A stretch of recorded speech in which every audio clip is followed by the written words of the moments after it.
L'actualité internationale des 7 derniers jours décryptée par nos éditorialistes, c'est comme tous les vendredis sur France 24, une semaine dans le monde. Merci d'être avec nous. Merci également à Ziad Limam, directeur du mensuel Afrique Magazine. Bonjour Ziad. Bonsoir. Merci à mon confrère de France 24, Philippe Turle, expert de la politique internationale, commentateur des grands faits du monde. On va en parler à nouveau aujourd'hui. Également avec nous, le partenaire de France 24 pour La Croix, Jean-Christophe Ploquin, rédacteur en chef et éditorialiste à La Croix. Bonjour Jean-Christophe. Bonjour Raphaël. Et la directrice éditoriale de Cartooning for Peace est également avec nous pour nous faire partager le regard des dessinateurs de presse à travers le monde. Bonjour Laure. Bonjour. Bonjour Raphaël. Et cette semaine, un grand nom du monde de la presse et du journalisme nous a quittés, une grande voix aussi de l'Afrique, du droit à l'autodétermination et à l'émancipation des peuples. Béchir Ben Ahmed est mort du Covid à l'âge de 93 ans. Vous l'avez bien connu, Ziad Limam, c'était, on peut le dire, la famille proche et le fondateur du groupe Jeune Afrique que nombre de nos téléspectateurs connaissent et auquel est étroitement lié Afrique Magazine. Oui, c'est une histoire familiale, ça les gens le savent. C'est le monsieur avec qui j'ai grandi, qui est mon beau-père, qui est le mari de ma mère. C'est, je pense, un parcours hors norme. Je pense que c'est le mot important. C'est quelqu'un qui avait décidé d'être libre, qui a quitté la politique, puisqu'il aurait pu faire une carrière politique. Il avait été nommé ministre de l'Information à 28 ans. Sous Bourguiba. Par Bourguiba. Il avait eu tout un parcours dans les mouvements indépendantistes. Ça aurait très bien pu s'inscrire dans cette démarche. Et il a trouvé dans la presse un espace d'expression et de liberté. Et il a eu une intuition qui était complètement folle. Il faut se rappeler qu'on est dans les années 60, qui était de créer un hebdomadaire pour toute l'Afrique, qui était indépendante, qui venait d'être indépendante. Et on a vu la une, d'ailleurs, qui passe ici sur l'écran de Patrice Lumumba. Voilà, ça c'est les premières unes de Jeune Afrique. Donc c'est une Afrique qui est très peu reliée, il n'y a pas d'avion. Enfin, il faut imaginer le défi logistique, le défi de lancer ce journal. Mais il y avait cette force de l'idée panafricaine, cette idée que le continent était lié par des enjeux et des intérêts communs au lendemain de la nuit coloniale. Et donc, voilà, il est parti là-dessus. Et l'autre chose qui est très importante dans la vie de Béchir Ben Ahmed, c'est la capacité à maintenir ce journal, à le faire vivre, à maintenir son entreprise. Il y a eu des diversifications, et une des diversifications en 83, c'est Afrique Magazine, qui a été créé dans le groupe, d'ailleurs par Daniel Ben Ahmed, et dans lequel j'ai fait mes premières armes. Je faisais des piges pour les pages auto et les pages cinéma, parce que je pouvais avoir des voitures, et donc je faisais le kéké à Paris. Et donc voilà, et donc Afrique Magazine est sorti en 2005 du groupe, je l'ai repris, mais j'ai gardé des liens, et puis je pense que vraiment, s'il y a quelque chose à retenir, c'est vraiment ce destin vraiment hors norme, et puis aussi le fait que c'était une voix africaine, mais c'était aussi une voix africaine dans le monde.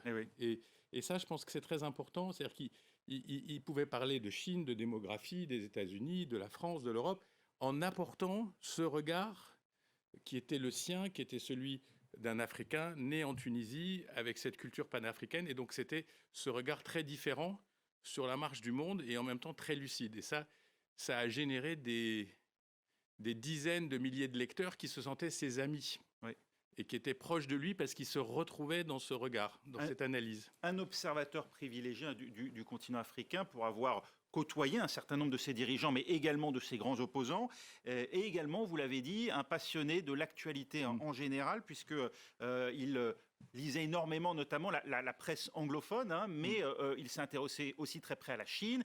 Il a interviewé Ho Chi Minh, d'ailleurs lui-même le disait, seul non-communiste à avoir eu cet accès direct. Alors, ça c'est vraiment les fabuleuses 60s, c'est-à-dire c'est vraiment cette période où il y a l'émancipation des peuples. Faut se rappeler aussi qu'on sort de Dien Bien Phu, qui est en fait la chute finale du colonialisme, c'est-à-dire la chute finale de l'Empire français, la libération des peuples, toute cette culture d'un monde nouveau. Et donc, il y avait des liens entre tous ces gens, mais quels que soient, certains étaient communistes, d'autres étaient socialistes, d'autres étaient libéraux, mais ils croyaient tous et ils portaient tous cette idée d'un nouveau monde. Et ils se retrouvaient sur ces thèmes-là. L'histoire va prouver que ces nouveaux mondes ont eu du mal à se créer, mais ces voix-là, elles ont maintenu cette exigence d'indépendance. C'est un peu les enfants de Bandung aussi, c'est un peu les enfants du non-alignement qui ont continué à porter cette voix.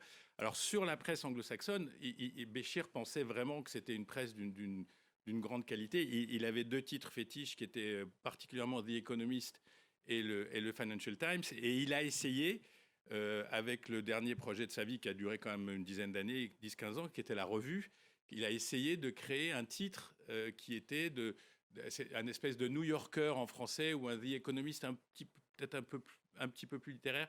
Et là aussi, c'était un défi assez incroyable qu'il a réussi à mener. Et la Revue existe toujours aujourd'hui. Et donc voilà, donc c'est vraiment des hommes de presse. C'est un homme de presse, c'est aussi un homme de son époque qui a su s'adapter. Vous avez dit 93 ans, sa vie a été longue et c'est quand même, nous, on a pu en profiter le plus possible. Mais voilà, c'est des gens qui ont su, lui et certains autres ont su vraiment passer du monde des indépendances au monde d'aujourd'hui en ayant toujours la même acuité et en ayant toujours le même regard. Et qui s'est nourri aussi du monde des idées ici en France, puisque à la fois admirateur de Mendès France, hein, il a côtoyé, il a rencontré à de multiples reprises François Mitterrand, et puis il était très lié à Jean Daniel. Alors, Jean Daniel, c'est parce qu'ils ont failli mourir ensemble à Bizerte en 1961. Vous savez, le fameux épisode où Bourguiba, dans un moment très héroïque, probablement un peu fou, a envoyé les troupes tunisiennes libérer la base de Bizerte, qui était toujours occupée par la marine française. Et donc, Béchir Ben Hamed et Jean Daniel se sont retrouvés sous le feu des soldats français. Et Jean Daniel a été touché. L'ont tiré, l'ont mis dans une camionnette, donc c'est tout un épisode héroïque. Il y a Mendès qui est effectivement un personnage. Il y a Beuve-Méry qui est un personnage très important fondateur dans la du Monde, Alain Beuve-Méry. Hubert Beuve-Méry aujourd'hui.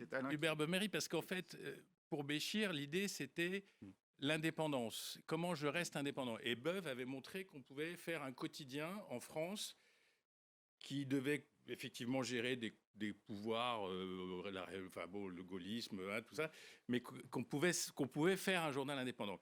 Et puis c'est aussi un personnage très original qui va rencontrer Focard. Et de cette histoire avec Focard vont sortir... Son monde politique, en tout cas. Alors, en tous les cas, c'était la France-Afrique la plus classique. Oui. Et de cette rencontre va sortir les mémoires et les carnets de Focard, que Focard va faire avec Béchir Ben Hamed. Monsieur Afrique du général de Gaulle. Oui, et là, on voit bien que les contradictions peuvent à un moment se retrouver. D'ailleurs, beaucoup lui reprochaient presque ce degré de proximité, en tout cas à Focard, de s'être livré de cette manière-là, preuve qu'il avait sans doute confiance, effectivement, dans Béchir Ben Hamed. Merci beaucoup, Ziad Limam. On va demander peut-être à Laure Simoes, puisque la disparition de Béchir Ben Hamed, en tout cas, inspiré l'un des dessinateurs dont vous êtes proche, Laure. Oui, et que Ziad connaît aussi très bien, Damien Glé, dessinateur et éditorialiste du Burkina Faso, qui est un collaborateur régulier de Jeune Afrique et d'Afrique Magazine.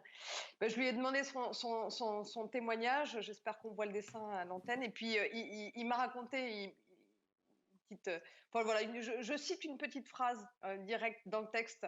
Ce que tout le monde retient de Béchir Ben Hamed, c'est sa longévité, sa traversée de l'Afrique post-indépendance et le statut d'incontestable institution de Jeune Afrique qui a traversé la jeunesse de nombreux Africains et africanistes. Et dans les années 70 ou 80, tenir un Jeune Afrique dans les mains était un vrai kiff, voire un sujet de frime.